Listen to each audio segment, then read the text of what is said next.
brought to you by Nova शुद्ध घी। जब जब खाए दिल खुश हो जाए, सदियों का नोवा शुद्ध देसी घी, सपना स्वस्थ भारत का। I love घी।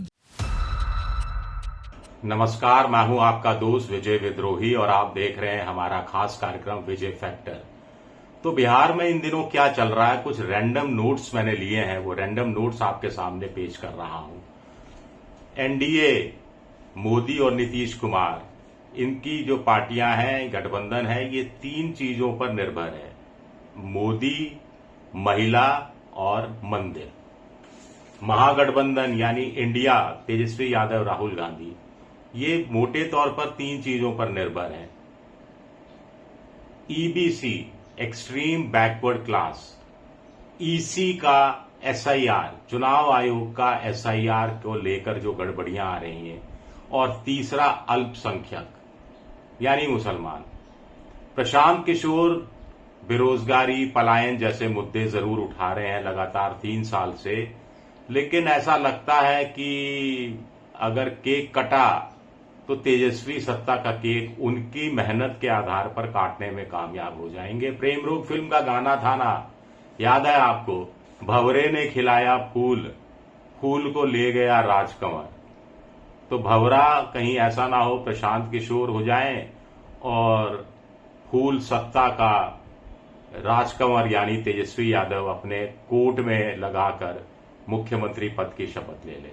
अगर हुआ तो कुल मिलाकर देखिए, इंटरेस्टिंग बात यह है कि 11 साल से डबल इंजन की सरकार चल रही है बिहार में और दिल्ली में, लेकिन एनडीए के पास, मोदी के पास एक भी ऐसी बड़ी फ्लैगशिप योजना नहीं है जिसका वो जिक्र करते करते थके नहीं हो।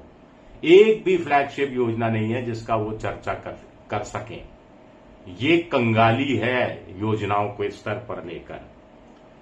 इंडिया के पास आर्थिक विषमता जैसा मुद्दा है, एसआईआर तो है ही, बेरोजगारी मुद्दा है, महंगाई मुद्दा है, पलायन मुद्दा है, विकास नहीं होना मुद्दा है, और यही मुद्दे प्रशांत किशोर के पास भी हैं।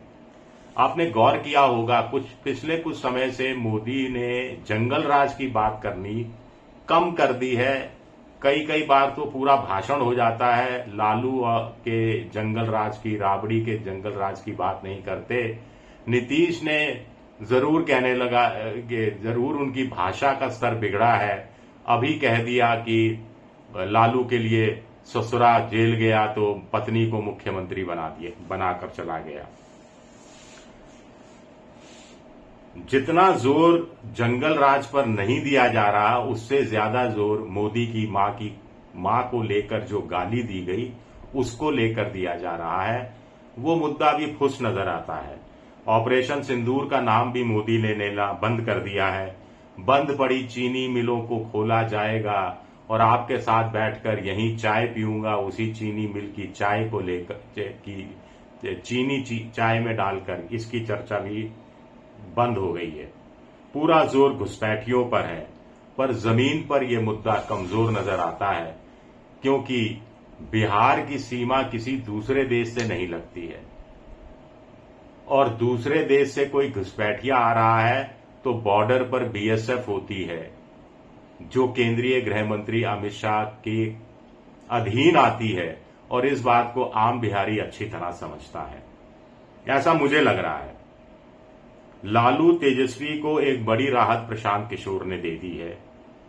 सम्राट चौधरी और जो डिप्टी सीएम है, जनता दल यू के अशोक चौधरी, भ्रष्टाचार के सबूतों के साथ आरोप लगाए गए हैं, जोरदार ढंग से हमला किया गया है। खुद कितना कमाया, कितना जीएसटी दिया, कितना इनकम टैक्स दिया, उसके बाद 98 करोड़ रुपया पार्टी के फंड में डाला, उसका जिक्र करके प्रशांत किशोर ने एक लंबी लकीर खींचने की कोशिश की है। नरेंद्र मोदी और नीतीश कुमार की इस भ्रष्टाचार के मामले में तो सिट्टी पिट्टी गुम हो गई है।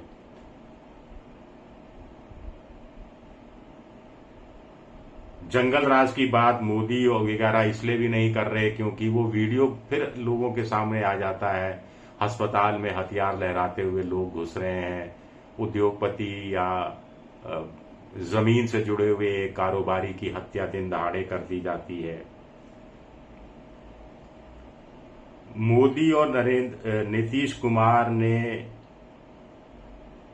महिला वोटरों को पूरा ध्यान में रखा है, लेकिन जो उन्होंने कहा कि 75 लाख महिलाओं को 10,000 रुपया दिया जाएगा, 7,500 करोड़ रुपया दे भी दिया, उसका प्रचार प्रसार भी नहीं कर पाए थे कि इस बीच प्रशांत किशोर ने चौधरी बंधुओं को लेकर एक भ्रष्टाचार का बड़ा बम फोड़ दिया। अब बीजेपी के नेता महिला योजना के प्रचार प्रसार पर ध्यान ज्यादा नहीं दे रहे, उससे ज्यादा सम्राट चौधरी को बचाने में लगे हुए हैं, उनके बचाव में नए तर्क गढ़ने में लगे हुए हैं। मोदी का जो मंदिर का मुद्दा है और हिंदू मुसलमान करने का मामला है, वो बिहार में पहले भी नहीं चला, इस बार चलेगा, मुझे तो कम से कम संदेह नजर आता है। हाँ, मोदी इस मामले में मुसलमानों के भरोसे हैं। जितने सर्वे बता रहे हैं 85%, 90%, कुछ तो कह रहे हैं 93% मुसलमान महागठबंधन के साथ जाएगा, तो मोदी उम्मीद कर रहे हैं कि इसका अपने आप रिएक्शन होगा, अपने आप रिवर्स पोलराइजेशन होगा, और जो गैर मुस्लिम है, वो हिंदू है, वो फिर डिफेक्टो बीजेपी की तरफ आ जाएगा। लेकिन एक दो पत्रकारों से बातचीत हो रही थी, उनका कहना है कि देखिए, गरीब हिंदू दलित हो, गरीब हिंदू आदिवासी हो, गरीब हिंदू महापिछड़ा हो, पसमंदा हो, और एक गरीब पसमंदा मुसलमान हो, इनके दुख दर्द साझा है। चूल्हे चौके के संकट से दोनों गुजर रहे हैं, बेरोजगारी दोनों को प्रभावित कर रही है, पलायन दोनों के यहां से हो रहा है। ऐसे में हिंदू मुसलमान करना बीजेपी के लिए बड़ा मुश्किल नजर आता है। अब तो हालत ये हो गई है कि अमित शाह जो बड़े बड़े दावे करते हैं, उन्होंने भी जीत के दावों में कटौती कर दी है। 243 सीटें हैं, एक वक्त था कहा करते थे कि एनडीए की 225 सवा 200 सीटें आएंगी। अब कह रहे हैं कि एनडीए का लक्ष्य 160 सीटों का है। यानी पहले वो इंडिया गठबंधन को सिर्फ 18 सीटें दे रहे थे, अब वो इंडिया गठबंधन को 83 सीटें दे रहे हैं। यानी अमित शाह ने ही 65 सीटें इंडिया गठबंधन की बढ़ा दी हैं। ऐसे में क्या माना जाए, क्या इंडिया एक तरफा चुनाव जीत जाएगा? सर्वे तो ऐसा नहीं बता रहे, सर्वे तो बड़ा टाइट फिनिश बता रहे हैं। बामुश्किल इंडिया की सरकार बन रही है या फिर बामुश्किल एनडीए की सरकार बन रही है, और वोट परसेंटेज या तो एनडीए 1% से आगे है या इंडिया गठबंधन 1-1.5% से आगे है। तो सीटों में भी मामूली फर्क है और वोट परसेंटेज तो बिल्कुल छूता हुआ है। और ये तो तमाम सर्वे होते हैं, इसमें एरर ऑफ मार्जिन ±3% होता है, और आप किसी एक पक्ष को 1% आगे बताते हो तो इसका मतलब ही है कि सर्वे में कुछ ना कुछ गड़बड़ी है, क्योंकि एरर ऑफ मार्जिन तो 3% है प्लस माइनस का। यानी जो जीतेगा वो 4% आगे से भी जीत सकता है ज्यादा सीटें लाके, या जिसे अभी 1% से जीतता हुआ दिखाया जा रहा है वो 2% से कमजोर भी साबित हो सकता है। ये अपने आप में बड़ा इंटरेस्टिंग फैक्टर है। एक चीज नहीं भूलनी चाहिए हम लोगों को, भले ही जैसा मैं भी 8 मिनट से आपके सामने बोल रहा हूं, भले ही सारे कारण, सारे जो मामले हैं वो एनडीए के खिलाफ जा रहे हो, भले ही प्रतिकूल फैक्टर हो रहे हो एनडीए के खाते के खिलाफ, लेकिन वो फिर भी फाइट में है, टक्कर दे रहा है। तो ये बड़ा दिलचस्प है। महागठबंधन की खूबसूरती ये है कि वो एक है, उसमें टूट फूट नहीं हुई है। मुकेश सहनी के जाने की बात थी, लेकिन अब लगता है वो टिके ही रहेंगे। महागठबंधन की खूबसूरती ये है कि उसने कोई भारी गलती नहीं की है, कोई ब्लंडर नहीं किया है, लेकिन अभी सीट शेयरिंग का मामला और जो तेजस्वी यादव में उतावलापन है उनको मुख्यमंत्री घोषित करने का, ये कहीं भारी ना पड़ जाए।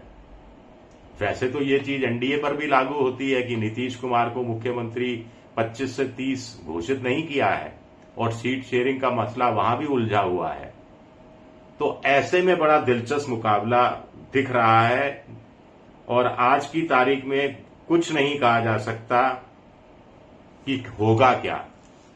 कुछ लोगों का ये कहना है कि साहब, जिस राज्य में गरीबों की प्रति व्यक्ति आय 6,000 रुपए से भी कम हो, उस राज्य में अगर 75 लाख महिलाओं के अकाउंट में आप 10,000 रुपए डाल देते हैं तो फिर बचता क्या है?